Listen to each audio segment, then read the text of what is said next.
തുലാം 10 മുതൽ ഇടവപ്പാതി വരെയാണ് കളിയാട്ടക്കാലം.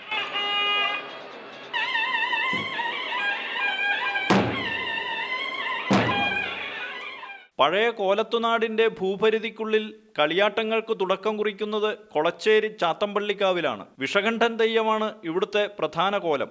സമൂഹത്തിലെ ഉച്ചനീചത്വങ്ങൾക്കെതിരായ സന്ദേശം ഉൾക്കൊള്ളുന്ന തെയ്യമാണ് വിഷകണ്ഠൻ. വടക്കേ മലബാറിലെ ജനമനസ്സുകളിൽ അടിയുറച്ച ആത്മീയവും സാമൂഹ്യവുമായ വിശ്വാസങ്ങളിലാണ് തെയ്യത്തിൻ്റെ നിലനിൽപ്പ്. ഈ പ്രദേശങ്ങളിലെ കൂട്ടായ്മകൾ തെയ്യത്തെ നെഞ്ചോട് ചേർക്കുന്നു എന്നതിൻ്റെ തെളിവാണ് ഇക്കാലത്തും കളിയാട്ടങ്ങളിലും പെരുങ്കളിയാട്ടങ്ങളിലും ഉണ്ടാകുന്ന ജനകീയ പങ്കാളിത്തം.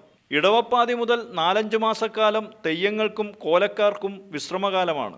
അതുകഴിഞ്ഞ് അണിയലങ്ങൾ മിനുക്കിയെടുത്ത് വീണ്ടുമൊരു തെയ്യക്കാലത്തിനായി കോലക്കാർ ഒരുങ്ങിക്കഴിഞ്ഞു. ഇനിയുള്ള 7 മാസക്കാലം വടക്കേ മലബാറിലെ 100 കണക്കിന് തെയ്യാട്ടസ്ഥാനങ്ങളിൽ തെയ്യങ്ങളുടെ വരവിളി ഉയരും. UP സന്തോഷ്, ജനം, കണ്ണൂർ.